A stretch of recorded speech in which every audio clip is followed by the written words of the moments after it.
चलो आज हम लोग इलेक्ट्रिक करंट स्टार्ट करेंगे।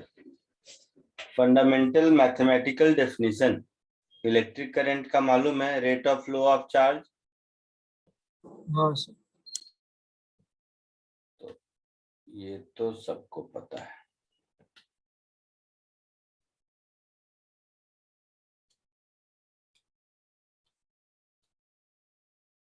करंट स्केलर क्वांटिटी है या वेक्टर?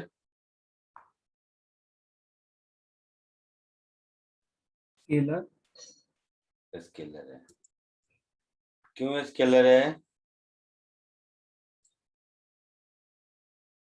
इसमें तो मैग्नीट्यूड डायरेक्शन दोनों होता है। तो शायद उसका डायरेक्शन पहले से डिफाइंड है ना, मतलब नेगेटिव से पॉजिटिव में फ्लो करेगा। नहीं। और कोई?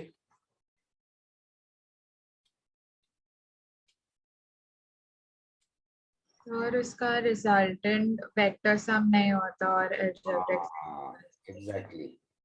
So despite having both magnitude and direction, electric current doesn't follow vector algebra। जैसे 2 एम्पियर प्लस 3 एम्पियर मिलके हमेशा 5 एम्पियर ही होगा, चाहे वायर कहीं से आए, कितने भी एंगल पे। समझ रहे हो? हाँ sir. Yes sir. So second thing is it's a scalar quantity।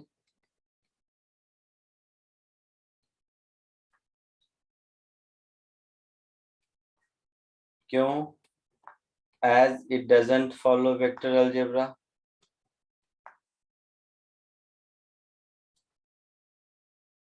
कोई डाउट? नहीं सर।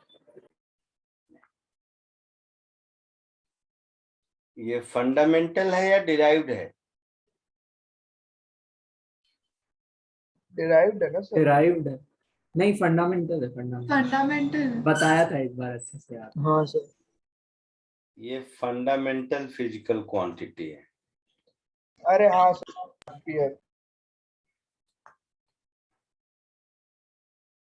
ये डेफिनेशन से सुनने में लगता है कि चार्ज फंडामेंटल होगा और ये डिराइव्ड होगा, जबकि ऐसा नहीं है। ये फंडामेंटल है और चार्ज डिराइव्ड है। ठीक है? Yes sir.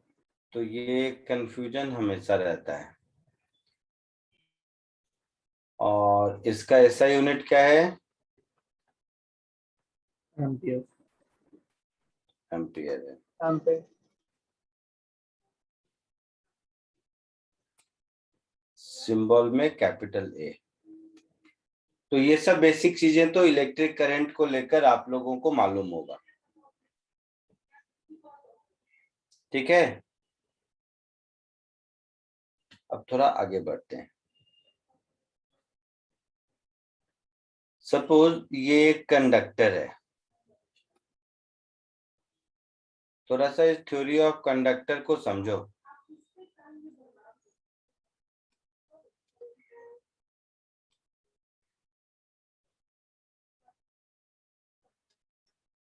कंडक्टर्स में क्या होता है? खूब सारे फ्री इलेक्ट्रॉन्स होते हैं, ये तो मालूम है। बोलो। Yes sir. यस। और ये सारे फ्री इलेक्ट्रॉन्स रैंडम मोशन में होते हैं,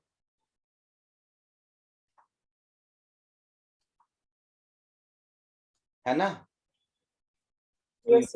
ये जो फ्री इलेक्ट्रॉन्स हैं ये रैंडम मोशन में है।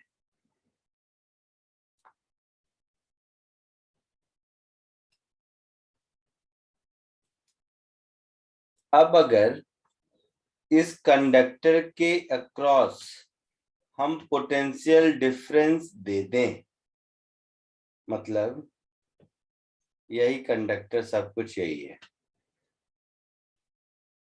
Blue colour. सपोज इसको एक बैटरी से हम ज्वाइन कर देते हैं। बैटरी से ज्वाइन करने का मतलब ये हुआ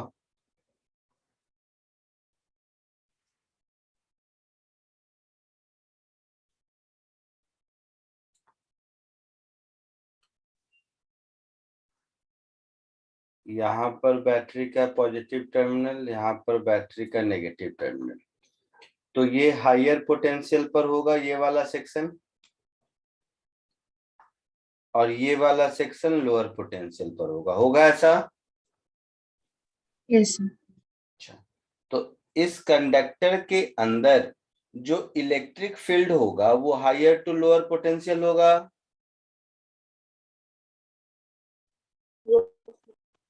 बोलो। Yes yes sir. तो कंडक्टर के अंदर ये हो गया इलेक्ट्रिक फील्ड का डायरेक्शन। अब अगर ये इलेक्ट्रिक फील्ड है तो इलेक्ट्रॉन पर चार्ज फील्ड के अपोजिट, इलेक्ट्रॉन पर फोर्स फील्ड के अपोजिट डायरेक्शन में लगता है। Yes sir. यस। तो इसके अंदर जितने इलेक्ट्रॉन्स हैं इन सारे इलेक्ट्रॉन्स में मोशन स्टार्ट हो जाएगा ऐसे। अब ये सब जो रैंडमली इधर उधर जा रहे थे ये सब इस तरह के एक स्ट्रेट लाइन मोशन में आ जाएंगे। मतलब इस इलेक्ट्रॉन का फ्लो कुछ ऐसा होगा, होगा। हाँ सर। तो इलेक्ट्रॉन नेगेटिव चार्ज होता है, इलेक्ट्रॉन का फ्लो ऐसे हो रहा है, मतलब पॉजिटिव चार्ज का फ्लो ऐसे हो रहा है ना। यस। ये जो पॉजिटिव चार्ज का फ्लो है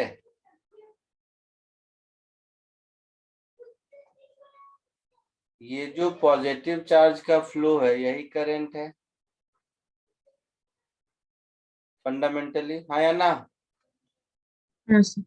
और Yes. ये जो नेगेटिव चार्ज का फ्लो है ये फ्लो ऑफ इलेक्ट्रॉन का डायरेक्शन हुआ।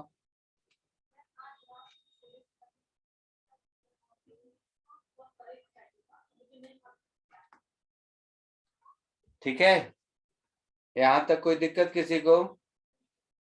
No sir. कॉमन सेंस है।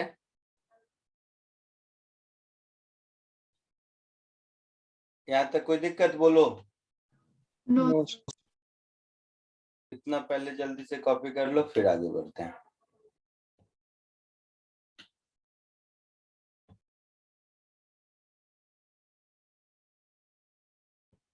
हो गया, आगे बढ़ो।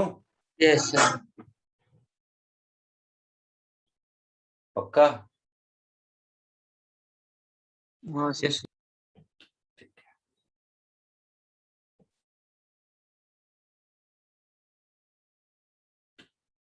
तुम लोगों में से किसी ने पूछा नहीं और मैंने बताया नहीं, और ये होमवर्क है, सोचना आंसर नहीं बताऊंगा मैं। तुम्हें पूछना चाहिए था कि सर आपने ही सिखाया है कि कंडक्टर के अंदर तो फील्ड होता ही नहीं है। हाँ सर। हाँ। है ना, मैंने ही सिखाया है, सही बात है। फिर बोलोगे कि सर आप ही ने सिखाया है कि कंडक्टर के अंदर, मतलब कंडक्टर का पूरा सरफेस इक्विपोटेंशियल होता है। मैंने ही सिखाया है ना। हाँ सर। कंडक्टर के अंदर अगर फील्ड 0 है यानी कि कंडक्टर का सरफेस इक्विपोटेंशियल होगा। मैंने सिखाया है ना। हाँ सर। अच्छा, तो इसका मतलब है कि कोई भी एक कंडक्टर के दो एंड पर या किसी भी दो पॉइंट पर डिफरेंट पोटेंशियल कहाँ से आएगा?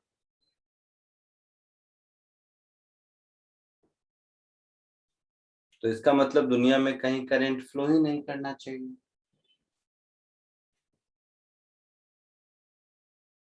क्वेश्चन समझ आया? क्वेश्चन नहीं बोलो, क्वेश्चन डाउट जो भी इसका नाम दे दो। समझ आया मैं क्या कह रहा हूँ? बोलो। Yes sir. तो ये कंफ्यूजन तो आपको होना चाहिए था। आप लोग तो मस्ती में सब कह रहे हैं सब सही चल रहा है लाइफ, है ना।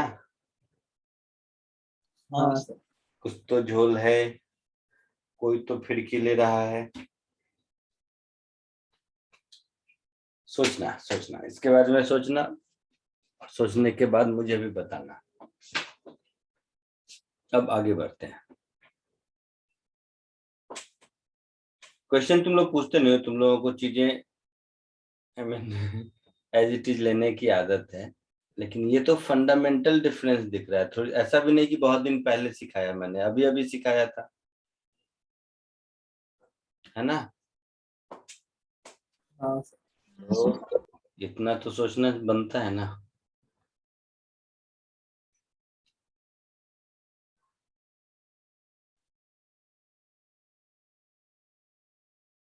ठीक है, चलो नेक्स्ट कॉन्सेप्ट, ड्रिफ्ट स्पीड।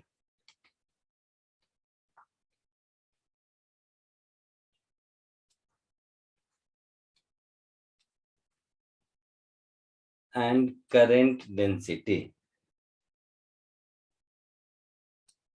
दूसरा एक और चीज आप लोगों ने नहीं सोचा और न पूछा, आराम से बैठे रहे। डाउट होना चाहिए था, तो पहले मैं आपके बदले डाउट पूछ लेता हूँ। एक बात बताओ, इलेक्ट्रॉन पर अगर फोर्स लग रहा है ना, इलेक्ट्रॉन पर अगर फोर्स लग रहा है तो इलेक्ट्रॉन में एक्सेलरेशन होगा। हाँ मतलब इलेक्ट्रॉन की स्पीड बढ़ती रहेगी, मतलब rate of flow of charge बढ़ता रहेगा, मतलब इलेक्ट्रिक करंट बढ़ते रहना चाहिए। तो कांस्टेंट बैटरी से करंट इंक्रीज होता रहना चाहिए हमेशा, कांस्टेंट आ ही नहीं सकता।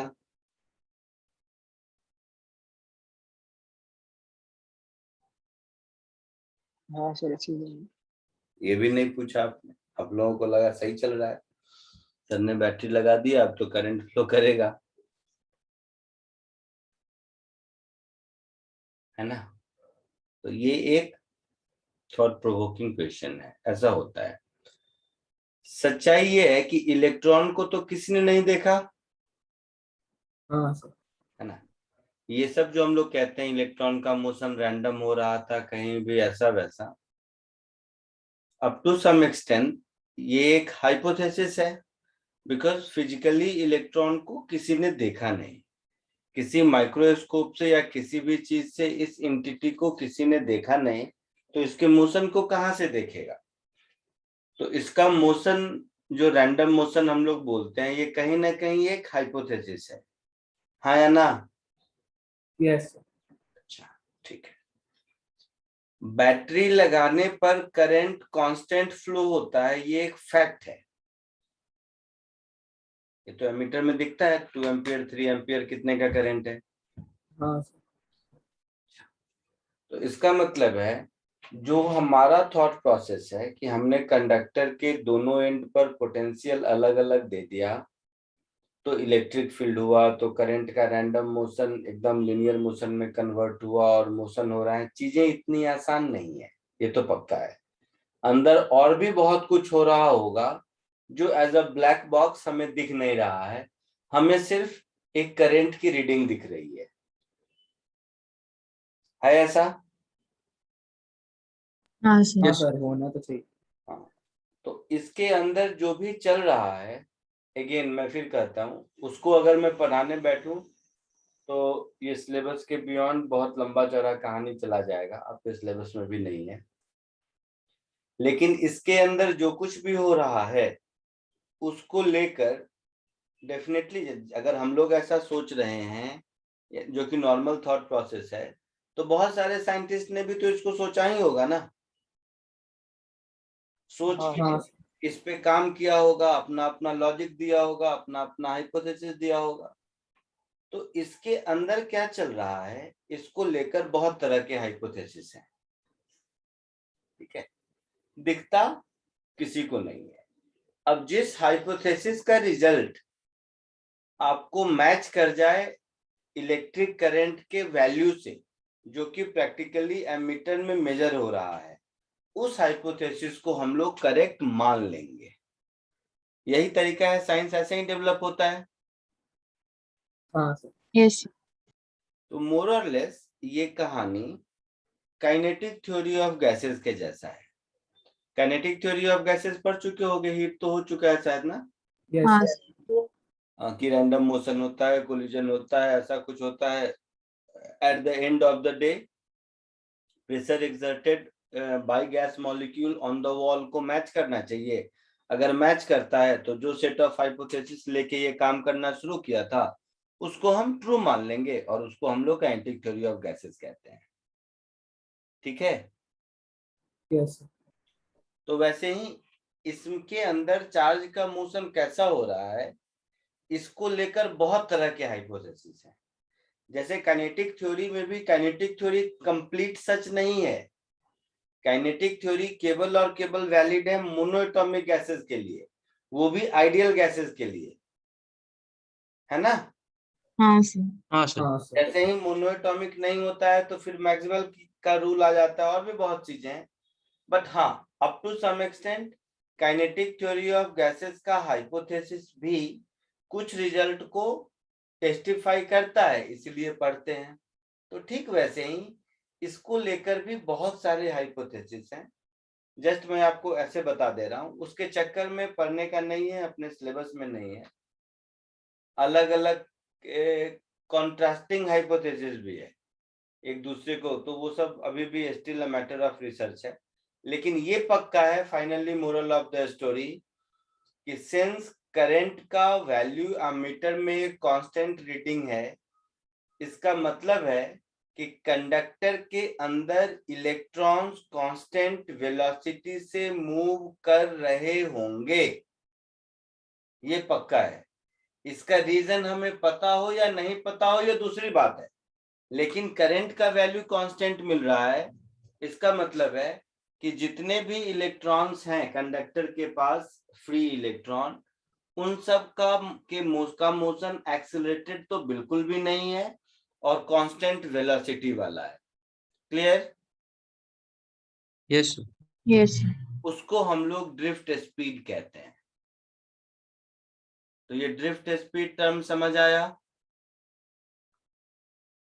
यस अच्छा, तो ये ड्रिफ्ट स्पीड वो हाइपोथेटिकल स्पीड है, मतलब आपको समझाने के लिए, डेफिनेशन वाइज तो ठीक है, कुछ भी लिखेंगे हम लोग वो बाद में देखेंगे। तो आप लोगों को समझाने के पॉइंट ऑफ व्यू से ये वो स्पीड है जिस स्पीड से कंडक्टर के free electrons are assumed to be under motion in order to produce that constant current जो कि एमीटर दिखा रहा है। क्लियर?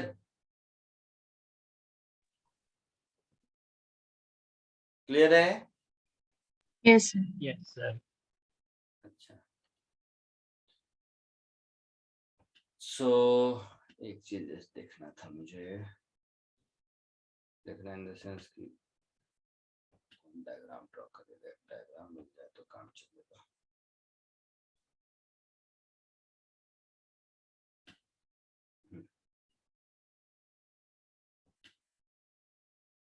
जैसे ऊपर वाले डायग्राम को ही मैं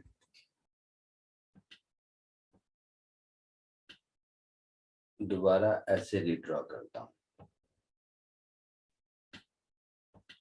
तो मैं इस बात को थोड़ा सा आप लोगों के समझने के लैंग्वेज में ऐसा कह देता हूं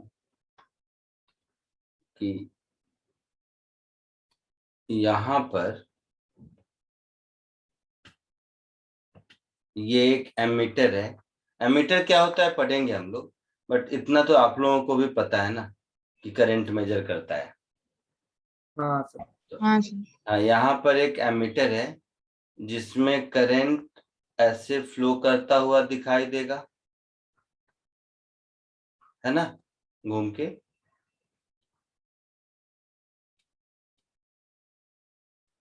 ठीक है, ऐसे फ्लो करता हुआ दिखाई देगा। तो इस एमीटर की रीडिंग अगर आई है, ये कंडक्टर का लेंथ अगर L है, ये सिलिंड्रिकल कंडक्टर दिख रहा है, इसका लेंथ L है, इसका क्रॉस सेक्शनल एरिया S है, तो लेंथ L है, ये ज्योमेट्रिकली फिक्स्ड है, मतलब मेजर कर सकते हैं, कर सकते हैं। सिलेंडर का लेंथ ये तो मेजरेबल क्वांटिटी है ना, इसमें कोई हाइपोथेसिस नहीं है। करंट आई फ्लो कर रहा है, ये एक मेजरेबल क्वांटिटी है, इसमें भी कोई हाइपोथेसिस नहीं है। और सेक्शनल एरिया एस है, ये एक मेजरेबल क्वांटिटी है, इसमें कोई हाइपोथेसिस नहीं है। तो अगर मैं इन सबको मिला दूं तो देखो, और जितने नंबर ऑफ इलेक्ट्रॉन्स हैं इसमें, इस पूरे कंडक्टर में जो फ्री इलेक्ट्रॉन्स हैं वो मान लो कैपिटल एन है। तो देखना, capital N upon length of conductor into area of conductor, इसको हम लोग इलेक्ट्रॉन डेंसिटी बोल सकते हैं। Yes.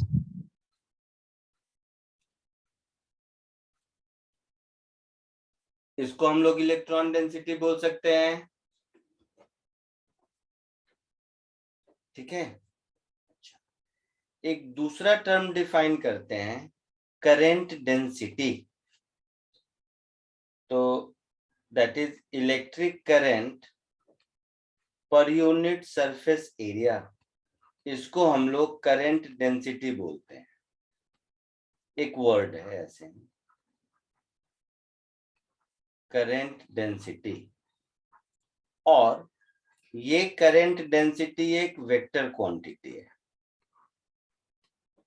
So this electric current is dot product of current density and cross sectional area. ये जस्ट एक नया डेफिनेशन है कि electric current per unit area को हम करंट डेंसिटी, एक नया वर्ड बताया। इन दोनों को अगर हम ध्यान दें कि अगर हमारा करंट आई फ्लो हो रहा है, ठीक है, अगर हमारा करंट आई फ्लो हो रहा है, area of cross section S है, तो जो इलेक्ट्रॉन है वो किस स्पीड से ट्रेवल कर रहा होगा, ये बैकवर्ड कैलकुलेशन से बता सकते हैं। हाँ सर। समझे या नहीं मैं क्या कह रहा हूं? यस सर, समझा। पक्का? सर आप और हाँ सर। एक बार फिर से, जैसे करंट आई मुझे मालूम है, एमीटर बता दिया। करंट क्या होगा? Rate of flow of charge होगा, ठीक है। हाँ तो अगर rate of flow of charge है, चलो को मैं साथ साथ लिखते ही चलता हूँ, कॉमन सेंस है। इलेक्ट्रिक करंट ये हमारा rate of flow of charge है, ऐसा समझो, है ऐसा। हाँ सर। इस कंडक्टर के पास जो टोटल चार्ज है वो क्या होगा? Capital N, total number of free electrons into electronic charge, ऐसा होगा। यस। हाँ सर। अब अगर मैं अपने मन से मान लिया कि वीडी स्पीड से इलेक्ट्रॉन मूव कर रहा है यहां से यहां तक, एक एंड से दूसरे एंड तक, तो जो dt मेरा होगा, ये dt क्या होगा? dl अपॉन ये ड्रिफ्ट स्पीड vd। यस। समझे Yes. कि नहीं? हाँ सर। अच्छा, और नहीं तो थोड़ा सा और इसको ठीक कर देता हूँ, रुक जाओ। इसको dq बाई dt बोलने से अच्छा, मतलब बोल सकते हैं लेकिन आपको समझने में आसानी हो, तो एवरेज वैल्यू के लिए total charge q upon time taken t, ऐसा बोल सकते हैं।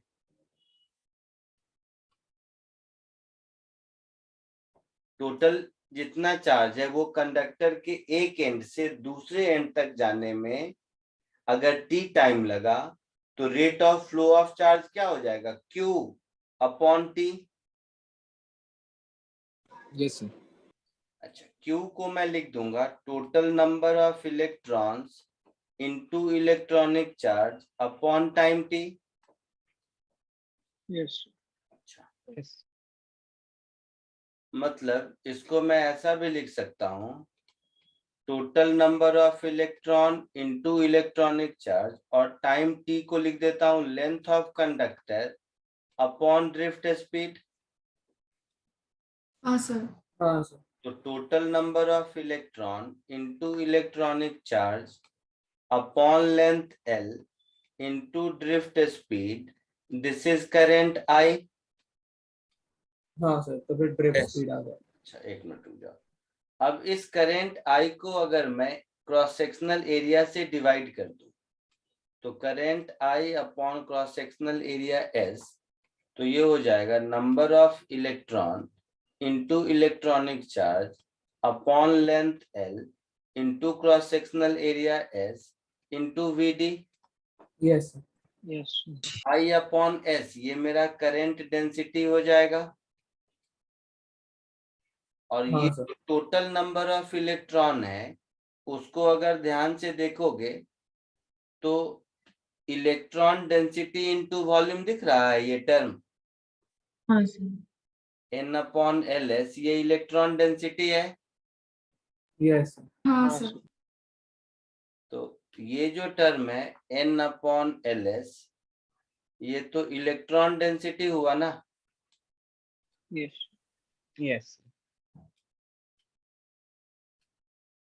जिसको मैंने स्मॉल n लिखा था, तो small n into E into VD, ये एक फॉर्मूला हुआ जो इसमें चैप्टर में थोड़ा बहुत आप लोगों को यूज होगा।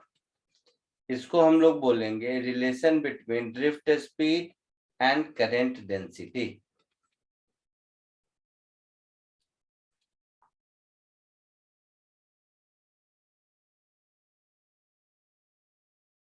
हो गया सबका? हाँ सर। अच्छा, अब एक सो और, डायग्राम उल्टा होगा ना? क्या बोल रहे हो? सो डायग्राम उल्टा होगा ना, मतलब मतलब करंट और ड्रिफ्ट इलेक्ट्रॉन का वेलोसिटी सेम। और करंट का सेम डायरेक्शन हाँ। में आएगा।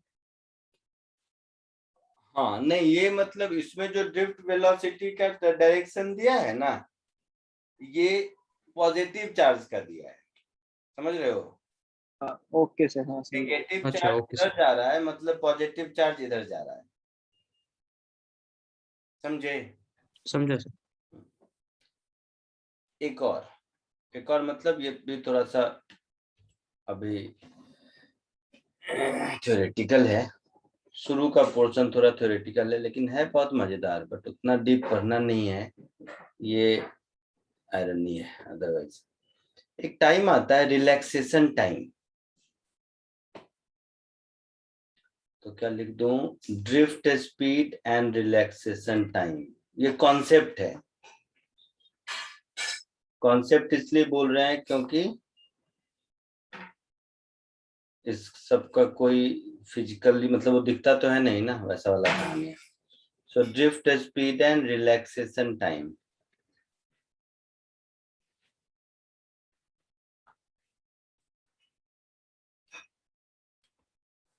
अगेन इस कॉन्सेप्ट को ध्यान से समझो कि इस कॉन्सेप्ट की जरूरत क्यों पड़ी।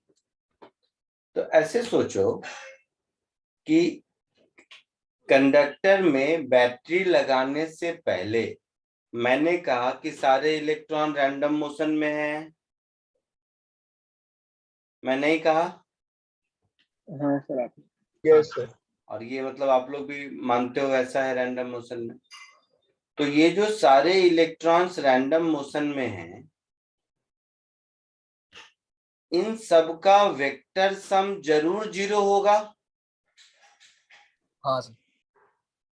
ये वही काइनेटिक थ्योरी वाली कहानी हो गई ना, वेक्टर सम जरूर 0 होगा, अदरवाइज बाय डिफॉल्ट खुद से कंडक्टर के अंदर करंट रहता। कॉमन सेंस है, बोलिए। Yes yes sir.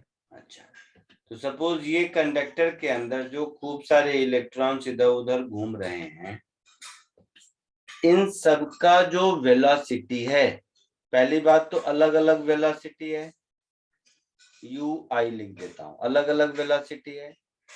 इस सब का vector sum from i is equal to 1 to capital N लिखा था ना, ये वैल्यू जरूर 0 होगी,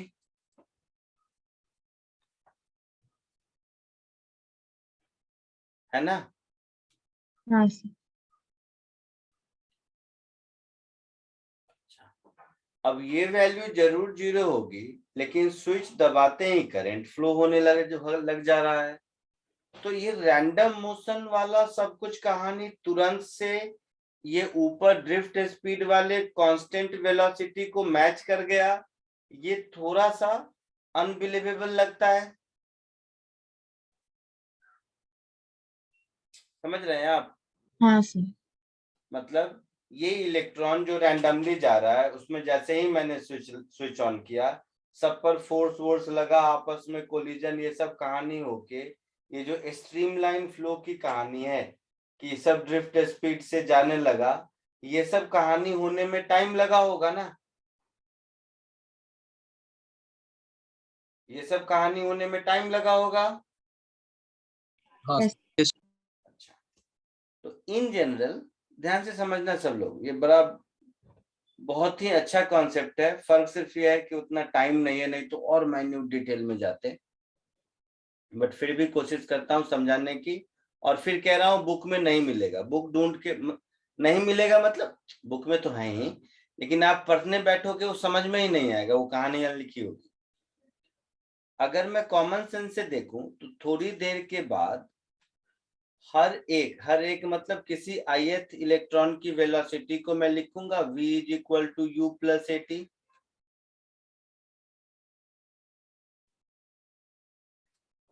अपने नॉर्मल काइनेमेटिक्स के हिसाब से बोलिए। हाँ सर। हाँ एक्सेलरेशन को मैं लिख दूंगा माइनस साइन के साथ, electric field into electronic charge upon mass of electron into T. Electric field vector पे ऐसा कर दिया। समझ आया ये बात ना? यस कोई दिक्कत नहीं? कोई दिक्कत नहीं? No sir. No sir. No अब ये तो हाइपोथेटिकल है अज्यूम करना। ऐसे ऊपर जब ड्रिफ्ट वेलोसिटी मैंने बताया तो उस समय क्या है, ये एक हाइपोथेटिकली हमने अज्यूम किया कि जो कैपिटल N नंबर इलेक्ट्रॉन है वो सारे के सारे इलेक्ट्रॉन उसी कांस्टेंट वेलोसिटी ड्रिफ्ट स्पीड से जा रहे हैं, ऐसा है। जबकि ये एक्सप्रेशन सजेस्ट करता है कि अलग अलग टाइम पर सबकी अलग अलग वेलोसिटी होगी।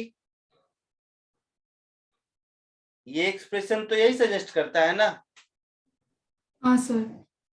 तो इस एक्सप्रेशन के बेसिस पर मैं ड्रिफ्ट वेलोसिटी को डिफाइन करता हूं कि it is average of all the velocity at any given time interval.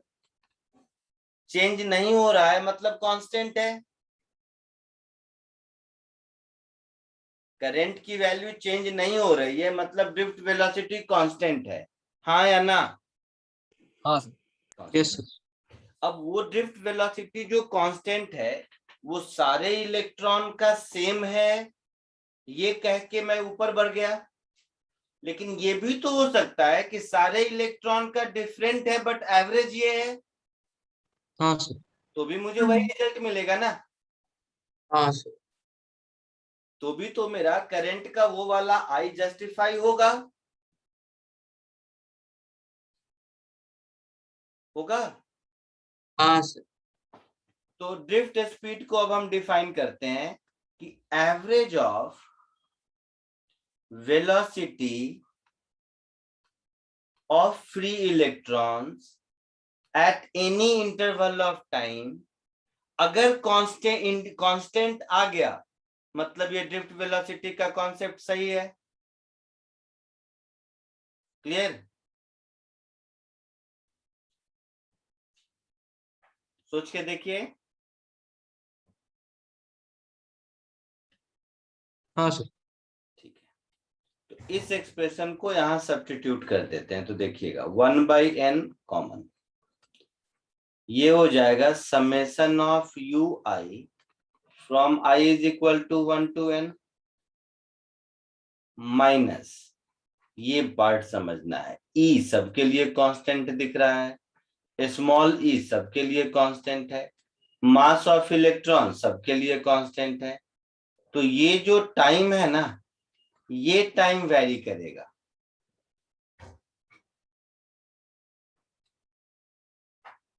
ठीक है, ये जो टाइम है, this is the time interval between two successive collision of all electrons. ये सबका अलग अलग होगा।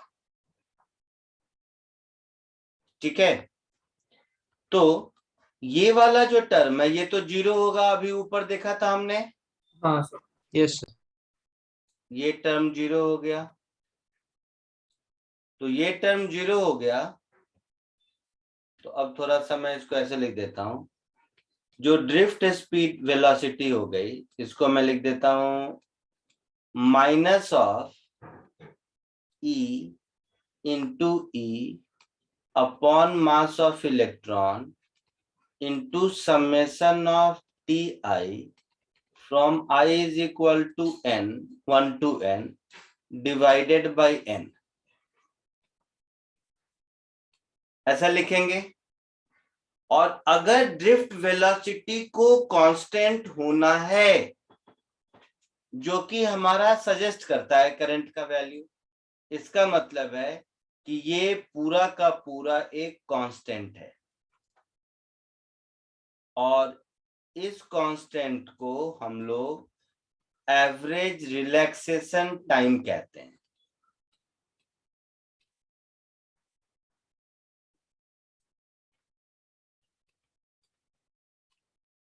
ठीक है, सो इस ड्रिफ्ट स्पीड को डिफाइन करने का एक दूसरा अप्रोच ये है कि drift velocity is minus electric field E जो भी है, मास of electron into tau, tau एक सिंबल है, इस टाउ को हम लोग एवरेज रिलैक्सेशन टाइम कहते हैं।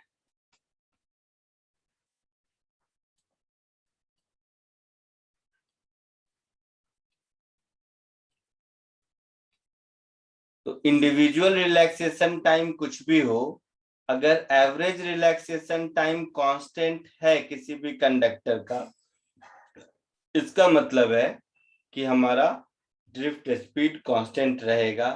तो अगर मैं इस थ्योरी के हिसाब से जाऊं, तो एक नया टर्म मुझे क्वाइन करना पड़ेगा, ये रिलैक्सेशन टाइम वाला। ठीक है, मैं बार बार कह रहा हूं कि न्यूमेरिकल सिग्निफिकेंस इस थ्योरी का नहीं है, बट हाँ थ्योरेटिकल क्वेश्चंस पूछे जा सकते हैं। ठीक है, इसको कॉपी कर लीजिए। So according to this theory, according to previous theory जो पहले बताया कि drift speed is a hypothetical speed with which all the free electrons of a conductor are assumed to be moving in order to justify the current which is being measured by ammeter। वो एक definition हो गया, definition नहीं, एक तरीका हो गया drift speed को बताने का। और ये एक दूसरा तरीका हो गया ड्रिफ्ट स्पीड को बताने का कि drift speed is average of drift velocity, more precisely drift velocity is average of individual velocity of all free electrons. ठीक है, कॉपी कर लीजिए इसको।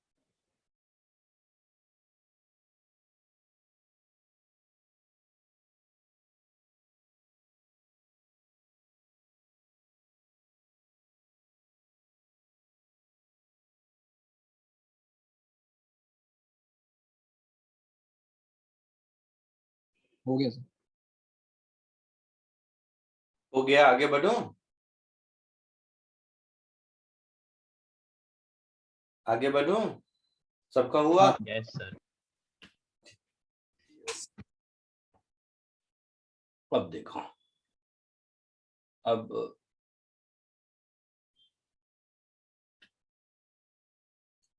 अब ऐसे देखते हैं इन दोनों बातों को, मतलब ड्रिफ्ट स्पीड यहाँ और ऊपर, तो करंट और ड्रिफ्ट स्पीड में रिलेशन हम लोगों के पास है। अभी देखो, लिखना मत, थोड़ा बहुत चेंजेस करूंगा।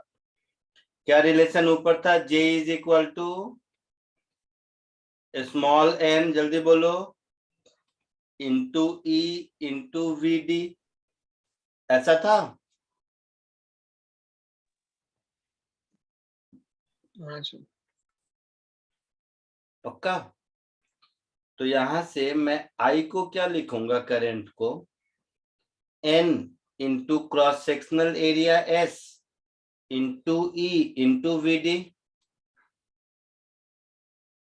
लिखूंगा। हाँ सर। अच्छा,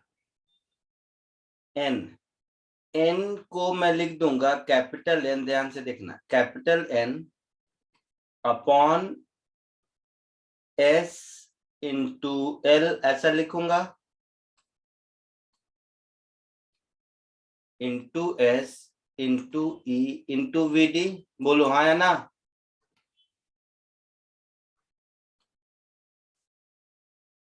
स्मॉल n क्या है? इलेक्ट्रॉन डेंसिटी है ना? तो electron sir. Density is total number of electron upon volume. Yes. So ये हो गया मेरा n इंटू E। अब ड्रिफ्ट स्पीड का मैग्नीट्यूड हमने ऊपर देखा, यहाँ पर कुछ ऐसा है, electric field into E upon mass of electron. हाँ sir. Electric field into E upon mass of electron multiplied by average relaxation time. ये ओवरऑल मैग्नीट्यूड है इसका।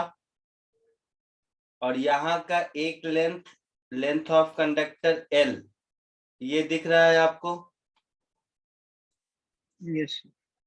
Yes. Electric field upon L को क्या लिख सकते हैं? पोटेंशियल लिख सकते हैं, पोटेंशियल डिफरेंस। हाँ सर। हाँ सर। नहीं,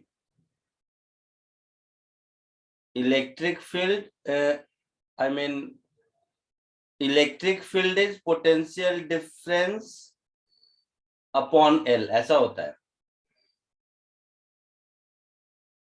सर पोटेंशियल तो E into L होता है। हाँ, V is E into L, तो E is V by L ना? हाँ सर। हाँ या ना? Yes sir. सो N into E,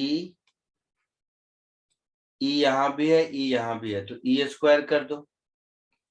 potential difference नीचे मास of electron into length L का स्क्वायर, दिख रहा है? हाँ सर। यहाँ तक हाँ कोई? सर दिख रहा है। हाँ सर। और इंटू ये जो भी रिलैक्सेशन टाइम है वो हो गया, ये हमारा करंट हो गया, ये हमारा इलेक्ट्रिक करंट हो गया, है ना?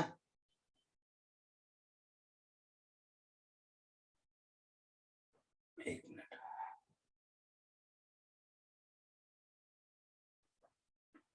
ये हमारा इलेक्ट्रिक करंट हो गया। तो I is equal to, just ऐसे ही एक बार और finally, delta V upon mass of electron into L square divided by capital N into electronic charge का square into relaxation time T, ऐसा कुछ I हो गया। हाँ सर। हाँ सर। तो जस्ट ऐसे बता रहा हूं मैं कि ये नीचे वाला जितना टर्म है ये सब कांस्टेंट है, मास of electron constant, length of conductor, electronic charge, density, ये सब, ये आई मीन कंडक्टर के मटेरियल और ज्योमेट्री का कांस्टेंट दिख रहा है। हाँ सर दिख रहा है। Constant which depends on material and geometry,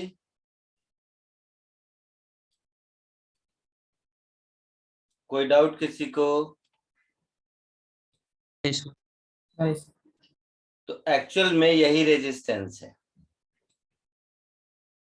वो जो छोटा सा रेजिस्टेंस देखते हो ना, आर लिखा हुआ, वो यही सब है और यही ओम्स लॉ है। ये फॉर्मूला नहीं है, ये आपको फॉर्मूला की तरह याद नहीं करना है। जस्ट एक मैं बता रहा हूं कि साइंस डेवलप कैसे करता है। तो डेवलप कैसे करता है मतलब, ये जो ओम्स का लॉ है, आप लोगों ने बचपन में पढ़ा होगा कि ये एक एक्सपेरिमेंटल लॉ है जो ओम ने करके दिया। उसको इन चीजों से कोई मतलब नहीं है कि क्या इलेक्ट्रॉन मूव कर रहा है, क्या है नहीं है, इस पूरी कहानी से कोई मतलब नहीं है। वो एक एक्सपेरिमेंटल एनालिसिस है जिससे कि आई की वैल्यू V/R आती है ना? हाँ सर। Yes, sir. जिससे कि आई की वैल्यू इतनी आती है। अब ये आपका जो थ्योरेटिकल डिस्कशन होके बहुत सारे जम्पशंस ये सब लेके जो मिला, ये भी यही सजेस्ट करता है।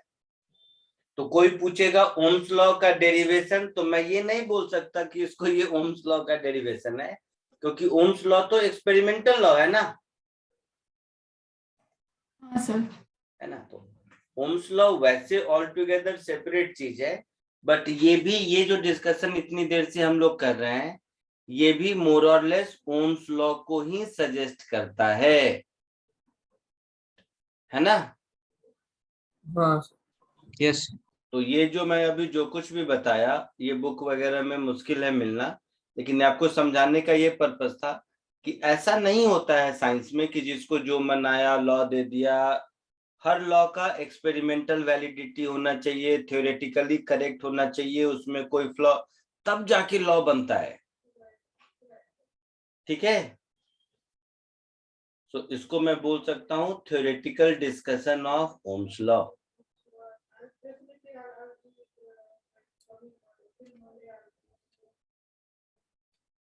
अब ऐसा कोई टर्म नहीं है, मैं यही सोच रहा था इसका क्या नाम दूं, तो मैं लेता हूं theoretical discussion of Ohm's law.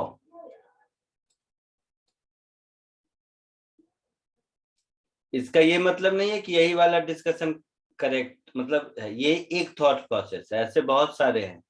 एक और थॉट प्रोसेस है इसके अंदर, बता देता हूं। एक साइंटिस्ट लोगों ने ये भी कहा कि इलेक्ट्रॉन कंडक्टर के अंदर कांस्टेंट वेलोसिटी से कैसे मूव कर रहा है। तो वो थॉट प्रोसेस ऐसा था कि जो इलेक्ट्रिक फील्ड के कारण फोर्स लग रहा है, इसके अपोजिंग फोर्स, जैसे विस्कोसिटी वगैरह में नहीं होता है, तो इसके अपोजिट एक फोर्स जो इलेक्ट्रॉन के वेलोसिटी के प्रोपोर्शनल है वो लग रहा होगा, और ये दोनों मिला के नेट फोर्स 0 कर रहा होगा। तब जो टर्मिनल स्पीड आई होगी, वो टर्मिनल स्पीड आपका ड्रिफ्ट स्पीड है। कुछ याद आ रहा है? इसमें पढ़े होगे विस्कोसिटी में। हाँ सर। हाँ सर। जब भी कोई ऑब्जेक्ट किसी विस्कस मीडियम में मूव करता है, तो वेलोसिटी के प्रोपोर्शनल एक अपोजिंग स्पीड क्रिएट होता है।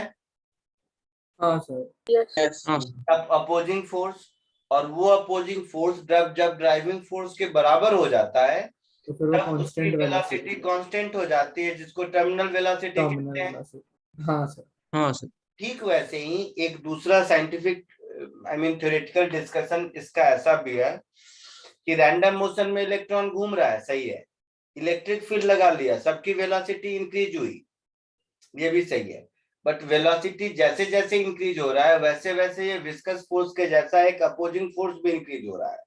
तो वो जब E into E, that is electric field into electronic charge को मैच कर जाता है, तब वो जो वेलोसिटी आती है, उस वेलोसिटी को हम लोग ड्रिफ्ट वेलोसिटी कहते हैं।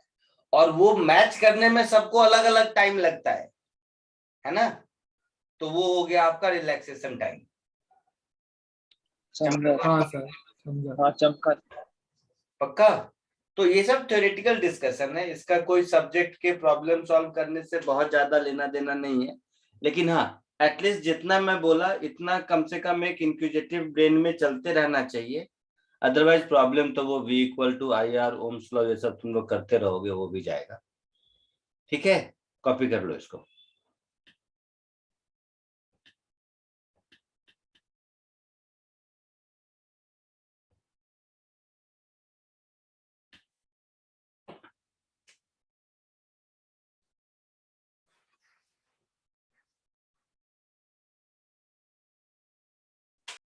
हो गया सबका?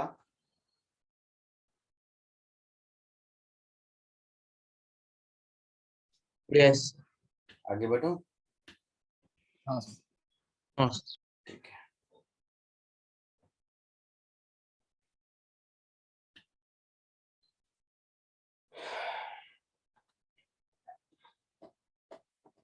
सो V equal to I R सबको मालूम है, बहुत ज्यादा मैं उस पर स्ट्रेस नहीं डालता। Now experimental verification of Ohm's law.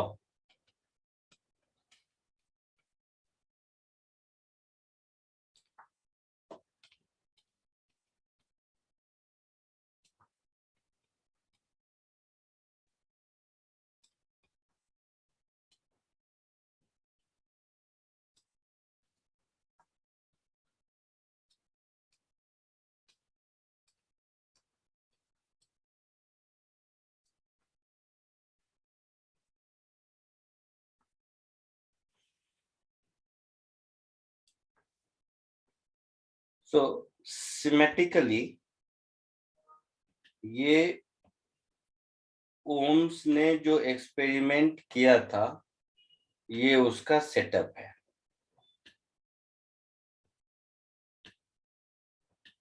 इस सेटअप को एक बार ध्यान से देखो। ये वेरिएबल वोल्टेज है, तो यहां से V चेंज किया। ये एमीटर है, एमीटर की रीडिंग ली उसने। ठीक है, ये वोल्ट मीटर है जो पोटेंशियल डिफरेंस बताएगा। ये जो रियोस्टेट है, रियोस्टेट का मतलब है कि ये एक वायर है सपोज, तो इस वायर का कितना लेंथ सर्किट का पार्ट है। जैसे इधर देखो ध्यान से, ये डायग्राम उतना सही नहीं है। ये रियोस्टेट अगर यहाँ पर है, यहाँ पर, तो करंट कैसे गया, तो आई मीन इतने लेंथ ऑफ कंडक्टर से करंट गया।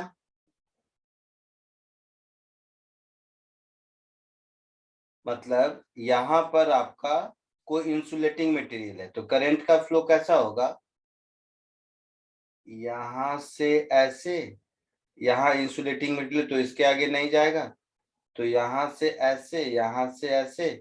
डायग्राम ठीक से बनाया नहीं है, फिर ऐसे करंट का, ये करंट का ये आपका डायग्राम है। ठीक है, इसको आगे लेते जाएंगे तो ये जो लेंथ ऑफ वायर है विल कीप ऑन इंक्रीजिंग। समझ रहे हो?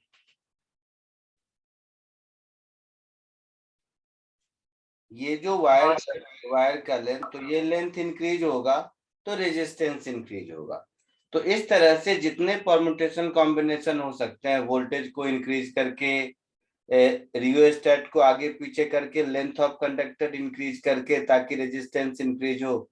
इस एक्सपेरिमेंटल सेटअप के बाद इन लोगों ने वो जो इनका V equal to I R जो पाथ ब्रेकिंग लॉ है, किसी भी कंडक्टर में पोटेंशियल बढ़ाने से उसमें करंट इंक्रीज होता है, ये वाली कहानी इन लोगों ने आई मीन डिराइव करी, जिसको हम लोग ओम्स लॉ कहते हैं।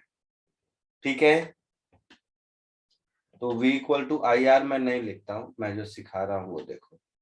तो इस तरह से जो ग्राफ ड्रॉ किया करंट और वोल्टेज का, वो कुछ ऐसा मिला। तो ये जो ग्राफ ड्रॉ किया, इस ग्राफ में ये वाला जो पार्ट देख रहे हो tan थीटा, फॉर्मूला ठीक है, फॉर्मूला अपनी जगह वो तो आपको आता है, सीख लेंगे। ये जो पार्ट है इस ग्राफ में tan थीटा, ये tan थीटा क्या है, I बाई V है, delta I upon delta V। मतलब वोल्टेज बढ़ाने से करंट में कितना इंक्रीमेंट हुआ,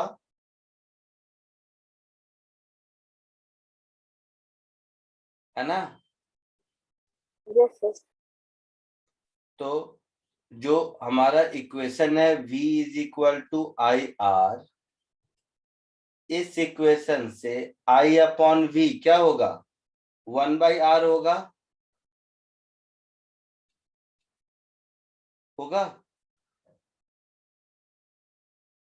इसको कंडक्टेंस कहते हैं,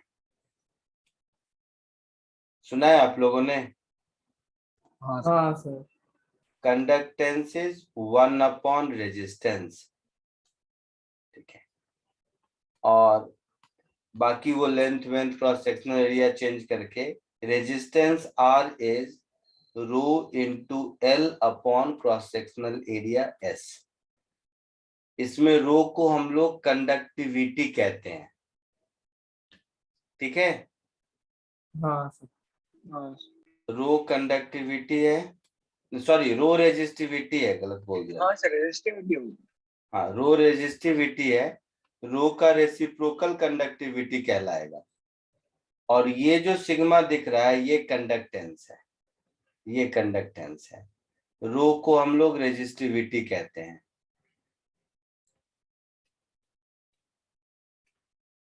ये जो रेजिस्टिविटी है, ये रेजिस्टिविटी टेम्परेचर डिपेंडेंट होता है, ठीक है।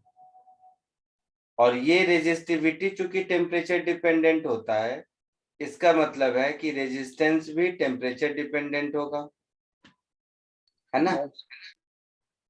तो ये भी इंपिरिकल रिलेशन है, इसका कोई डेरिवेशन नहीं। Rho is rho naught into 1 plus alpha delta T. तो similarly going by the same, R is equal to R naught into 1 plus alpha delta T. तो रेजिस्टेंस बेस्ड थर्मोमीटर जो होते हैं ना, प्लैटिनम रेजिस्टेंस थर्मोमीटर का नाम सुना होगा, उसका फंडामेंटल कॉन्सेप्ट यही है कि टेम्परेचर बढ़ाता है और टेम्परेचर बढ़ा के एमीटर की रीडिंग मेजर करता है, और एमीटर के रीडिंग से रेजिस्टेंस और रेजिस्टेंस से टेम्परेचर। समझ रहे हो। तो ये एक्चुअल में टेम्परेचर डिपेंडेंस ऑफ रेजिस्टेंस है। थोड़ा बहुत हीट एंड थर्मो में सर ने बताया होगा। हाँ सर। ये टेम्परेचर डिपेंडेंट ऑफ रेजिस्टेंस है, जिसका प्रैक्टिकल यूज है प्लैटिनम रेजिस्टेंस थर्मोमीटर। नाम सुना है।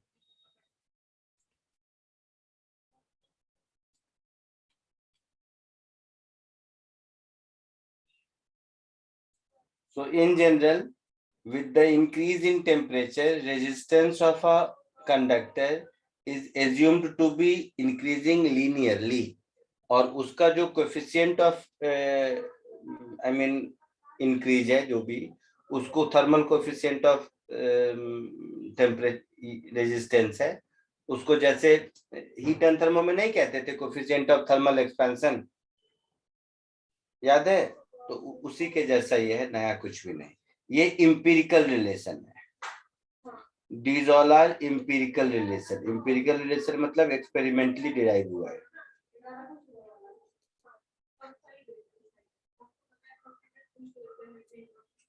यहाँ तक कोई दिक्कत नहीं किसी को। तो ये सब थ्योरेटिकल डिस्कशन है। यहाँ के बाद आपका वो अब पढ़ाऊंगा तो वो प्रॉब्लम सॉल्विंग वो सब शुरू हो जाएगा। V इक्वल टू IR फलाना ढेकाना, जिसका बहुत ज्यादा न्यूमेरिकल सॉल्विंग के लिए यूज है। बट हाँ, इतना थ्योरी जानना जरूरी था इसलिए बता दिया। जल्दी से इसको कॉपी कर लीजिए।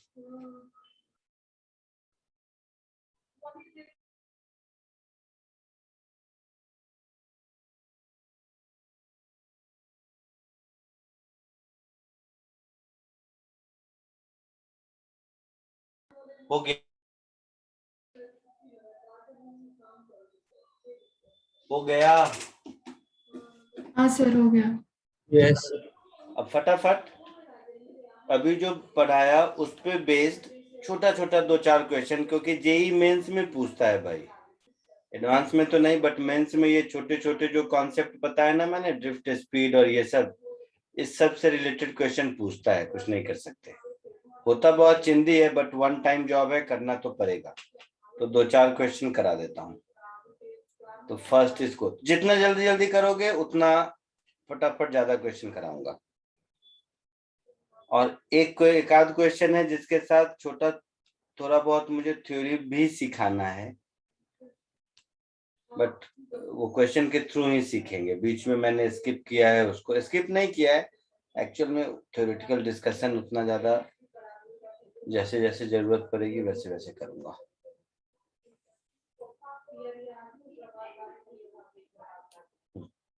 फर्स्ट क्वेश्चन जल्दी कीजिए, जैसे ही हो जाए आंसर बताइए। ये क्वेश्चन भी जानबूझ के दिया हूं, इससे भी एक छोटी सी चीज सीखेंगे।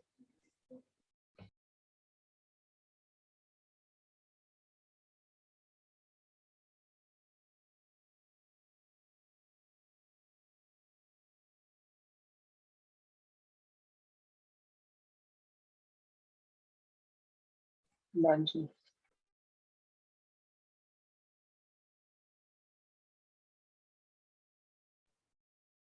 क्या आंसर आया?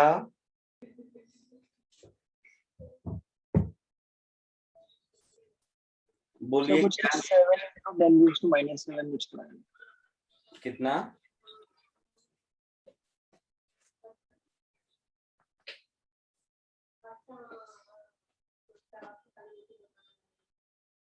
बोलो बोलो, मैं सॉल्व नहीं करूंगा इसको, कुछ नहीं है So बहुत। कुछ 7 into 10 raised to minus 7 कुछ तो है।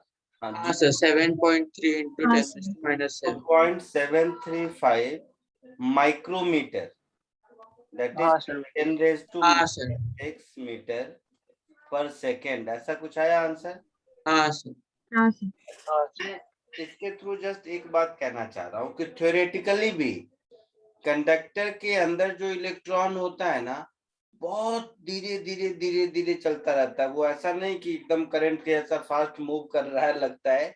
ये माइंड में एक परसेप्शन हो सकता है, क्योंकि बहुत सारे एनिमेशंस और कहीं कहीं देखते होगे ऐसे ऐसे, ऐसा नहीं है, बहुत धीरे धीरे धीरे धीरे मूव करता रहता है।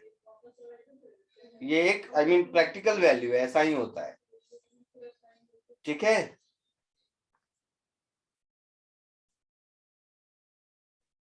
ठीक है, आगे बढ़े। Yes sir. एक और क्वेश्चन देता हूं जिसके थ्रू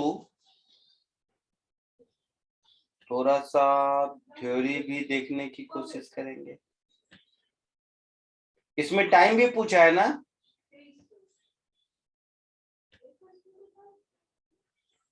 हाँ सर हाँ, टाइम कितना है बताओ। तो इसको बस लेंथ से लेंथ हाँ, कितना आया? वैल्यू जब इम्पोर्टेंट है तो मैं बोला ना, इसके साथ कुछ थ्योरेटिकल डिस्कशन मुझे करना है इसके लिए। 1.36 into 10 raised to 10 ये आएगा 431 ईयर के आसपास, 431 ईयर्स।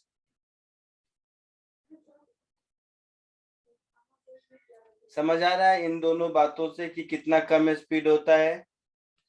हाँ सर हाँ सर। यस ठीक है, तो ये इलेक्ट्रॉन का मोशन वो कारवार के जैसा मत समझो, ये बहुत धीरे धीरे धीरे धीरे अपनी जगह पे मूव करता रहता है।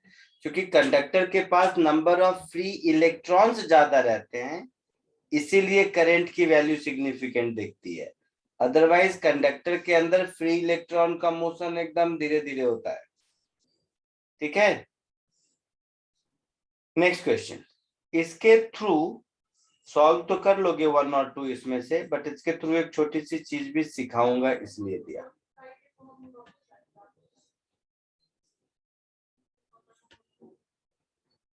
लिख रहा है? हाँ हाँ सर कोशिश कीजिए। ए बी और सी क्या?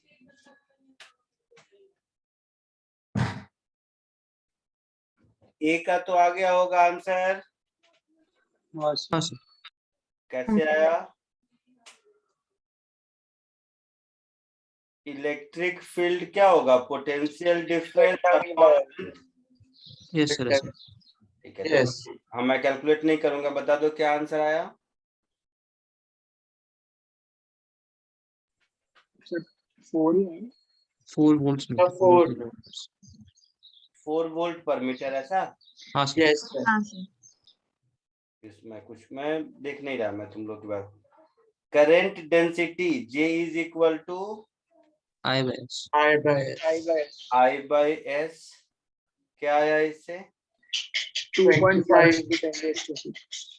2.5 5 into 10 raised to minus -8 Yes, sir. Ampere per metre square, ऐसा? थर्ड वाला So 10 raised to 6 आएगा. हाँ सर 10 raised to 6. हाँ तो 6 होगा सर. तुम लोग ही बोल रहे हो, मैंने ये कैलकुलेशन किया। माइनस ऊपर आएगा. माइनस नहीं आएगा, प्लस आएगा। हाँ सर. हाँ 6 आएगा. ठीक है। कंडक्टिविटी मिला या नहीं? हाँ सर. क्या मिला? 1.6 into 10 raised to -6. कैसे निकाला? Sir R into A by L. उसका रेसिप्रोकल. हाँ, रेजिस्टिविटी देखो, आप लोगों ने ऐसे निकाला, मैंने जानबूझ के दिया एक चीज के लिए। Resistance R is rho L by A, ऐसा होता है। तो resistivity is R into A by L। So conductivity इसका रेसिप्रोकल, ऐसे ही किया बेटा। हाँ सर मैंने रेजिस्टिविटी हाँ, निकाला sir. So conductivity is length L upon R into A।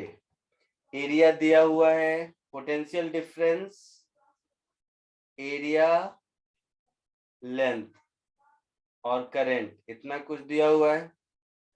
तो लेंथ एरिया मालूम है, करंट और पोटेंशियल डिफरेंस से R निकाल लिया और ये वैल्यू पुट कर दिया, ये आंसर आ गया। ऐसा ही किया होगा सबने। हाँ हाँ सर. Yes sir. अब एक थोड़ा सा थ्योरेटिकल कंसिडरेशन। मैंने क्या कहा था कि थ्योरी अपनी जगह और प्रैक्टिकल और I mean form problem solve करना अपनी जगह। अब एक मैं आपको कंडक्टिविटी का एक थॉट प्रोसेस बताता हूँ। जैसे ऊपर देखे थे हम लोग, देखिए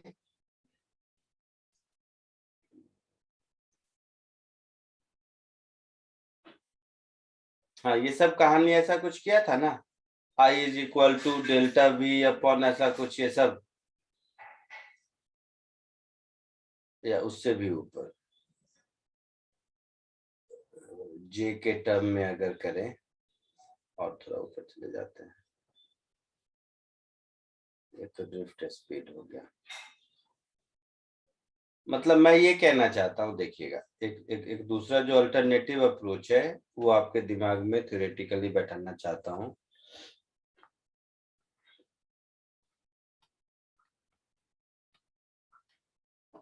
ये जो हम लोगों को मिला है J इज इक्वल टू, देखिएगा, करंट डेंसिटी J, देखोगे तो ये इलेक्ट्रिक फील्ड के प्रोपोर्शनल होगा। बोलिए, नहीं समझे? करंट डेंसिटी J में देखो इलेक्ट्रिक फील्ड के प्रोपोर्शनल होगा। हाँ सर.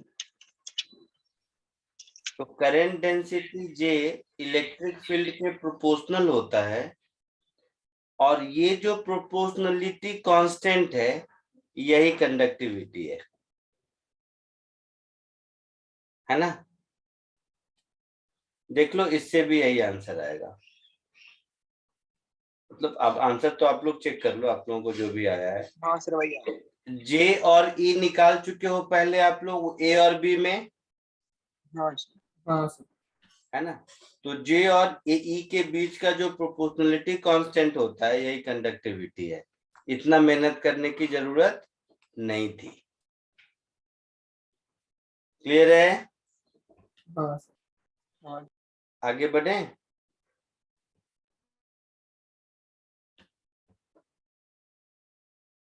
यस. ठीक है। अब resistance R is rho L by A, ये सब आपको मालूम है। मैं जस्ट वो ढूंढ रहा हूँ सिविल क्वेश्चन, तो उसको यूज करके सॉल्व कीजिए। एक क्वेश्चन देता हूँ, 2 सेकंड का टाइम दो, कहाँ मिलेगा?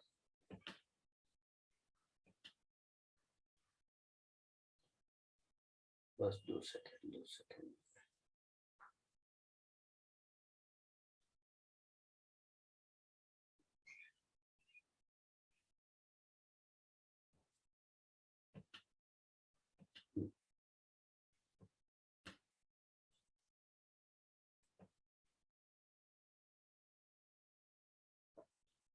क्वेश्चन देखो, क्वेश्चन नंबर 10 होना चाहिए जहां तक मुझे याद है। हाँ, 10।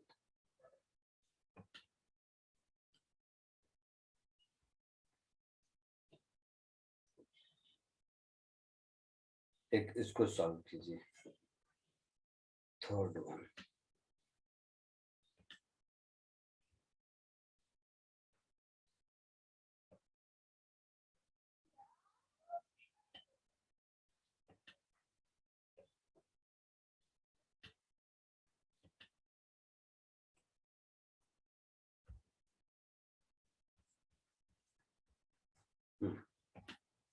तो थर्ड क्वेश्चन इसको सॉल्व कीजिए।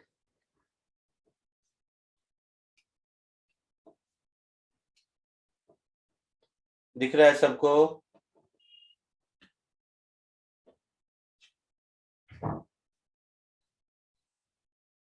दिख रहा है सबको? Yes. Yes, sir. जल्दी सॉल्व कीजिए।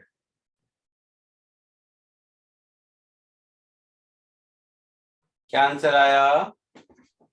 रो L by pi A B. Rho L by pi A B, हाँ करेक्ट आया, वेरी गुड। कैसे किया? सर आपने एक बार जीएस में बताया था कि जब वो लीनियरली इंक्रीज करता है तो R square equal to A B हो जाता है। हाँ, तो एरिया ज्योमेट्रिक प्रोग्रेशन में होता है, बताया था। हाँ सर। सर तो इसको यूज करें। तो उस कॉमन सेंस से भी कर सकते हैं। सबको मालूम है ये? अगर ये क्रॉस सेक्शनल एरिया कांस्टेंट होता तो मैं रो इंटू एल अपॉन एरिया लिख देता। दिक्कत यहाँ कहाँ पर है कि क्रॉस सेक्शनल एरिया वेरी कर रहा है, यही प्रॉब्लम है ना। तो मैंने आप लोगों को कभी एक बार बताया था कि अगर रेडियस लीनियरली इंक्रीज करता है, if radius increases linearly,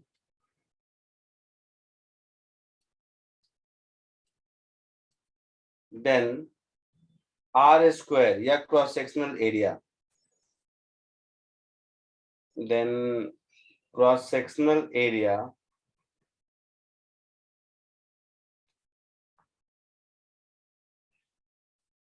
या फिर r स्क्वायर का टर्म बोल दो, increases geometrically in geometric progression।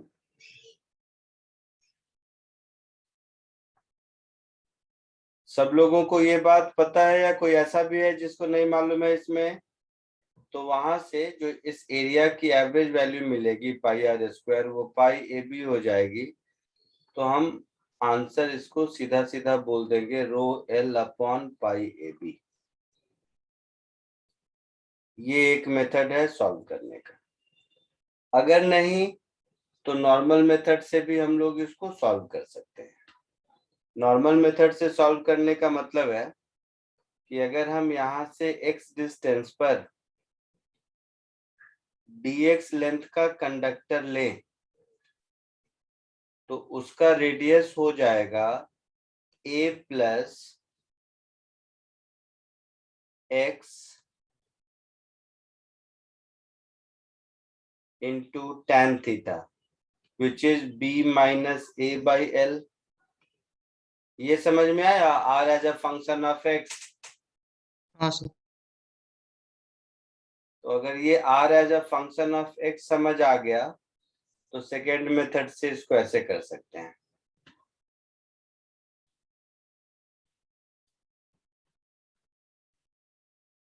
Method 2, तो जो इसका रेजिस्टेंस dr होगा उसको लिख देंगे rho l which is dx upon area that is pi into small r square, वहां का क्रॉस सेक्शन, और उस स्मॉल आर को लिख देंगे